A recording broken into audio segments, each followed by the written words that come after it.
Yo, yo, yo, yo, yo, what's good, y'all? This is week 3 of the NBA 2023 season. Today I'm going to be recapping week 2 of all the best games that happened this week. And we're going to start off with the Los Angeles Lakers. The Lakers finally won.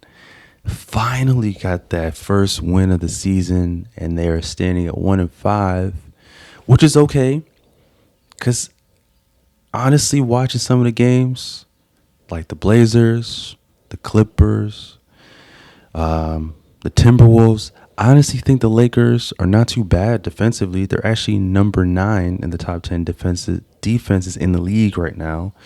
They finally pulled one off last night against the Denver Nuggets. Denver Nuggets being one of the better teams in the Western Conference. Darvin Ham finally pulled out his first win as a rookie head coach. Russ coming off the bench 2 games in a row. He put up a great stat, putting up 18 points. He's going to crash the glass, and he's going to speed up that second unit. I think Russ coming off the bench has been really, really effective for the Los Angeles Lakers. He's just been pushing the tempo, getting the young guys active. Austin Reeves has been making the right plays every single game. You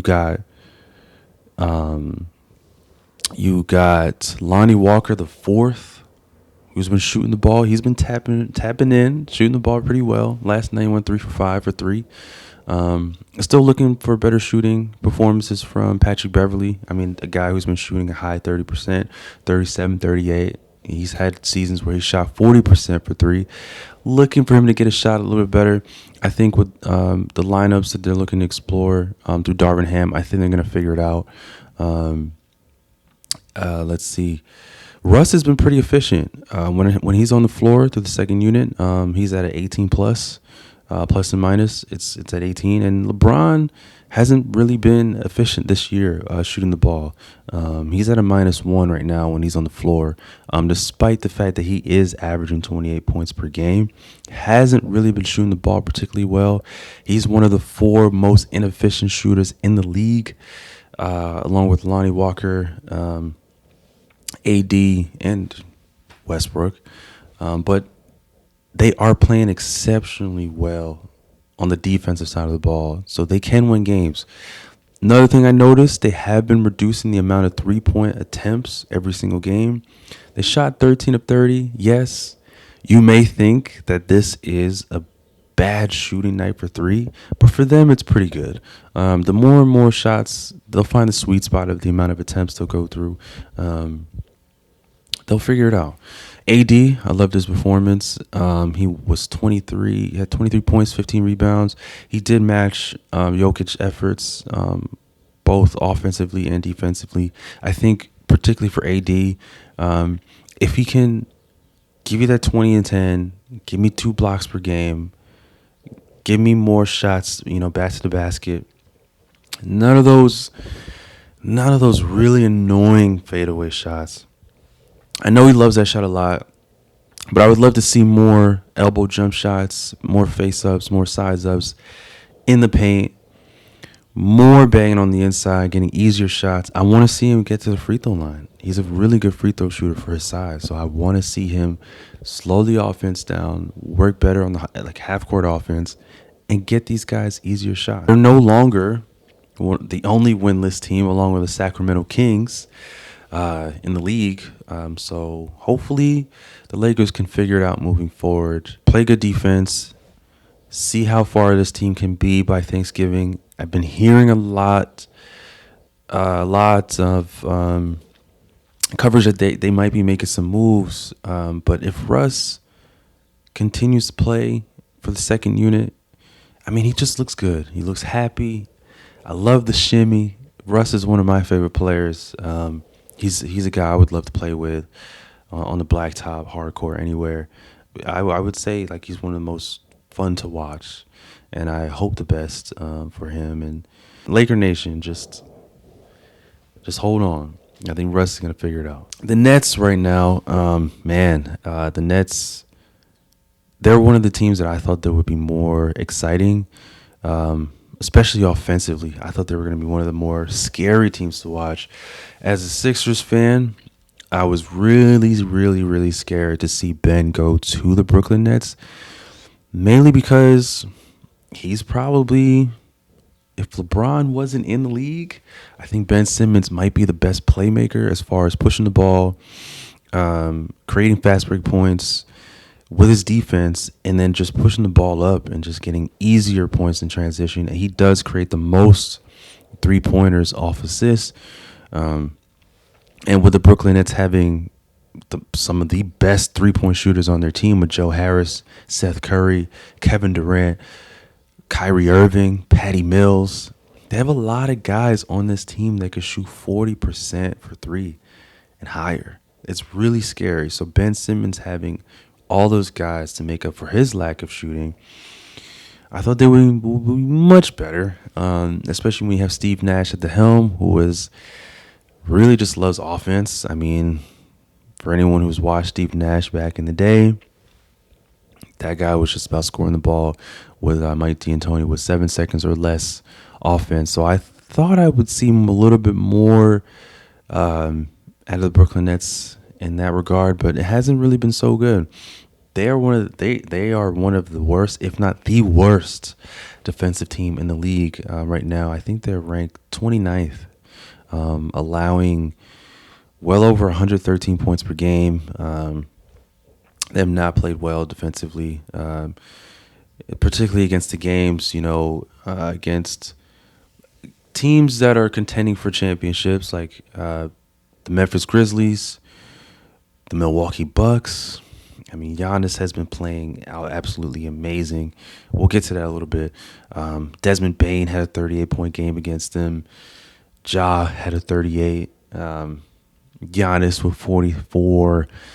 A lot of guys have been scoring a lot on the Brooklyn Nets. And when you have your best defender, Ben Simmons, who claims to be the best defender in the league, he's been allowing a lot of points, whether it's on the perimeter or it's in the paint. The Nets haven't been really good on perimeter defense either. But I think when Seth, Joe Harris, and a lot of these guys come back, when the ball has enough energy, when Ben Simmons, Patty Mills, these guys can kind of create some more offense. Kyrie Irving as well can create some offense in transition, get the ball moving a little bit more, get some quicker buckets. If Ben Simmons can just attempt a couple more shots, didn't really like his first couple of starts. At one point in 3 games, he had more fouls than points. That's ridiculous. I think, but I'm gonna be a little bit patient.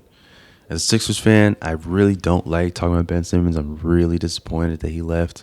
I was hoping that he would stay with us in Philly and redeem himself after a tough Game 7 against the Atlanta Hawks, which we should have won. It was clearly the better team, but I mean that's done and gone. We're in 2023, and I'm hoping to see a little more production from Ben Simmons moving forward.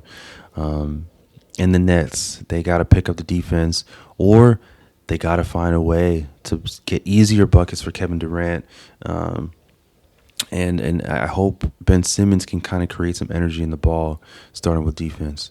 And Kyrie's been playing extremely well, super well. I mean, I think he's been putting up 28-plus points in every single game. I think he said, almost every single game. I mean, he's been playing extremely well, shooting the ball super well, and also being one of the top three rebounders on the team.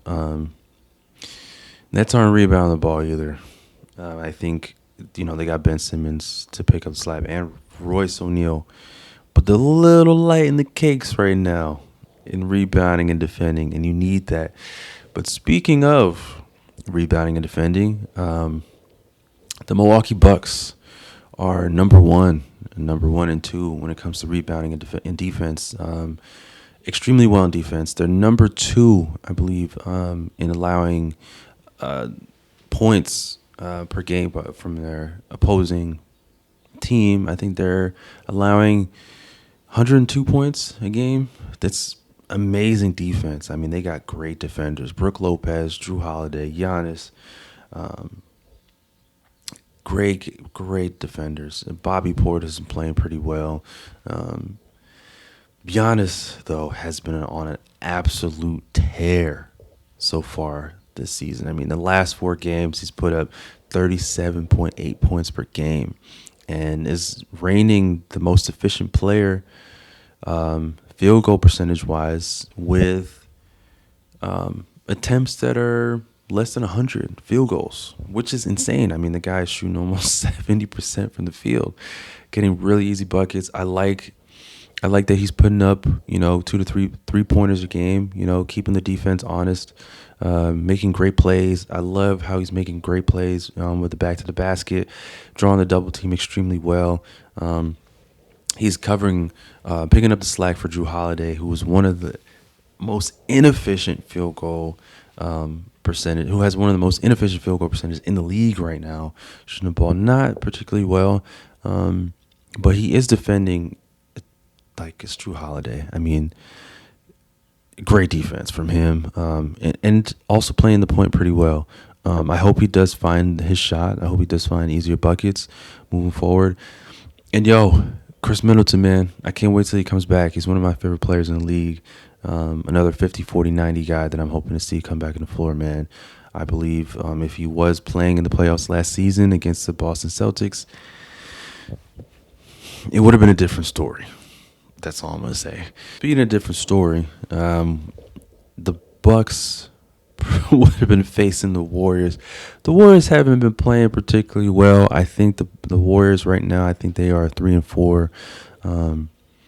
I mean, they're having such an average start. I mean, I'm talking about them because they are the defending champs, and Steph Curry is one of my favorite players to watch in the league. He's been playing pretty well. He's one of the more efficient shooters right now, field goal percentage wise, on a pretty good amount of attempts too. I mean, he shoots a lot of 3-pointers, but he's been looking good. He's been looking good, looking sharper, looking stronger, making great plays alongside Jordan Poole. Man, Jordan Poole, man, there's one in and out chicken wrap he had. He's one of the best ball handlers in the league, man. I think I might have Jordan Poole as a top 5 ball handler right now. I mean, I'm gonna have, if I were to rank them just real quick right now, I'm gonna have Kyrie at 1. I'm gonna have James at 2, James Harden. I'm gonna have the Beard at 2, Steph at 3. Steph is close too, but I'm gonna have Steph at 3. I might have to put Jordan Poole up there, man. Jordan Poole might be, he's cold, man. Like, he's been looking super good. They didn't really look too good against the Pistons, but that one play where he hit 3 off the transition, came back, stole the ball, pulled up again in transition to shoot 3. He's cold, man. He's been looking real nice with the new bag he's got. He's been playing super well. I think right now the Warriors are a little bit in this championship hangover right now. So I think they'll pick it up. They'll figure it out. The Cavs right now looking amazing right now. Also, too, I stand corrected. I think I mentioned the Bucks were number 2 or number 1. The second best defense right now is the Cleveland Cavaliers. When you got Evan Mobley, Jared Allen, great rim protectors. Evan Mobley, who I thought should have been Rookie of the Year, but Scotty Barnes did play well. But Evan Mobley, dude, he is amazing defensively. The whole team has been playing extremely well. Dean Wade has been playing pretty well, picking up, just filling a lot of the gaps, like he's been playing pretty well. He's that guy, the glue guy for that team. Donovan Mitchell, dude. Donovan Mitchell has been playing super, super well. Averaging 32 points per game, shooting nearly 50% from the field, and shooting the ball pretty well behind 3. Had a couple of 40 balls this week. I mean, I feel like he's been dropping 40 every game that I've been seeing him play. He's been covering the slack while Darius Garland's been out. It's a shame. I really want to see those 2 guys play. It's funny because DG was playing. It was filling in that role that Donovan Mitchell's playing right now, covering that backcourt. But Donnie Bravo and Karis LeVert have been looking pretty good together. So I'm excited to see how far they go. Right now, they are 5-1. Um, but yo, Cavs look so good. They're scary right now. I mean, you look at the roster, they can go deep in the playoffs. I think they got this lineup. They're gonna go pretty deep in the playoffs. So I'm looking forward to how they're gonna play for the rest of the year. And last but not least, I just want to talk about my Sixers, man. Sixers did improve, the second week. They did have a rough start in week one, starting off 0-3. Embiid, I was like, where is Embiid? Embiid, I want to see an MVP season from you, Embiid. This is it's just yours. He's been coming number two in the MVP race the last two seasons behind Nikola Jokic, but Jokic has been absolutely outstanding. He's been putting up historical seasons as the point center, so can't really blame him. But I want to see a little more. I mean, he has picked up his play right now, averaging 27 points a game, nearly 13 rebounds. James Harden's tapered off his offense just a tad bit. I thought he had a great first week, putting up 30 balls in both games back to back, despite the losses. But it's good to see James Harden playing particularly well. Tyrese Maxey, man, Maxey's been hooping. That 44-point game against the Toronto Raptors. I love it, man. Maxey is, I think, one of the most underrated players in the league. One of the fastest, and he's one of the best 3-point shooters in the league, man. Like, he's under the radar about how good he actually is and how good he actually can be. And I think he's, the difference maker for this team. I'm happy to see a little bit more production from the bench. And Tobias Harris, the first three games, I mean, the bench has only put up 34 points. They definitely making a huge difference the second week. So I think Doc and the coaching staff is looking to see how to balance that production level between James Harden and Embiid, and having Tyrese Maxey just go off, just being that Energizer Bunny, just scoring the ball. Just I want to see a little bit more from him defensively, but he can shoot, man, and he's lightning quick, and he can really take off in transition. So looking to see a little bit more from the Sixers, but I'll be a little bit patient with them. They're doing pretty well. So games I'm looking forward to this week. Looking forward to the Blazers and the Grizzlies. The Blazers have been playing extremely well. Surprisingly, they're the surprising team.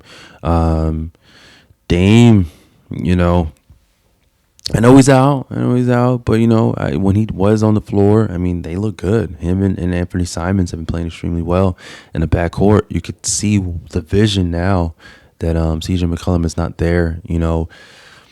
Anthony Simons can really shoot the ball at a higher clip, and younger, can really play above the rim for his size too. And Shaedon Sharp, man. Shaedon Sharp looking good. I mean, he looks like he's been in the league for 5 years now. And Jeremy Grant. Jeremy Grant's also looking pretty good. Averaging nearly 14 points a game. And he can really. I'm starting to see him take off a little bit more now. I mean, like, he did carry a lot of the offensive load when he played in Detroit. I mean, he had a 24 or 25 point per game season. But now seeing him, take that offensive game that he developed in Detroit, but now playing the three here in Portland, he is that three that I feel like the Blazers have been looking for quite some time.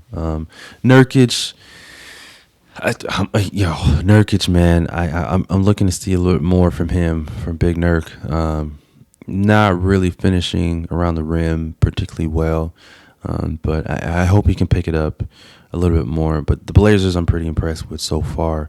And the Grizzlies also look good. So I think that's going to be a really exciting matchup. The Timberwolves have 2 games this week that I'm really looking forward to.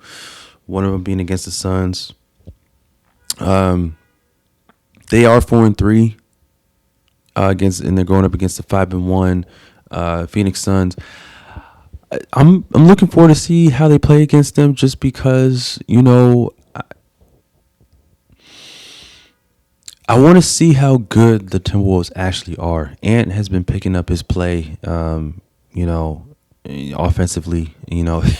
After that weird press conference, people uh, talking about his diet, and Karl Anthony Towns addressed that it's not really a joke and that people shouldn't really be laughing and egging him on, and he's trying to do his best to keep him in good shape, really focus on his diet, get his body right, and playing basketball at a high level. I do like that type of leadership from Cat, and I hope the best for him this season. But I really want to see how tall, how tall these guys are going to be playing. Um, Against the Phoenix Suns. And also, too, I want to see them how they're going to play defensively against Giannis. The Greek Freak is coming to town. He's coming to town in Minnesota, so I want to see how dominant Giannis is going to be against those two guys. I know Cat's not really going to be playing him defensively like that. Rudy Gobert, I mean, Giannis has really played well against Rudy, but I want to see how good this team actually is. I think that, size-wise, they do match up on both teams. Cavs and the Celtics, I want to see that. Jason Tatum has been on a tear as well. He's been shooting the ball extremely well right now. Extremely well. Ranked one of the most efficient shooters right now. So I'm looking forward to that. Defensively they've been playing well. Malcolm Brogdon is such a great addition to this team. Really excited for the Celtics, man. I'm hoping to see how far they play. How far they go. Oh, another game I want to talk about: the Lakers and Pelicans. Yeah, I'm looking forward to that game too. Hope to see Zion back in the court. I want to see a lot of Zion this season. He's one of the most exciting players to watch. He's so fun to watch. And I want to see how they're going to play against the Lakers and how Lakers play against them. Hoping to see the Lakers get some more wins too this week. Let's see. Am I missing anything else this week?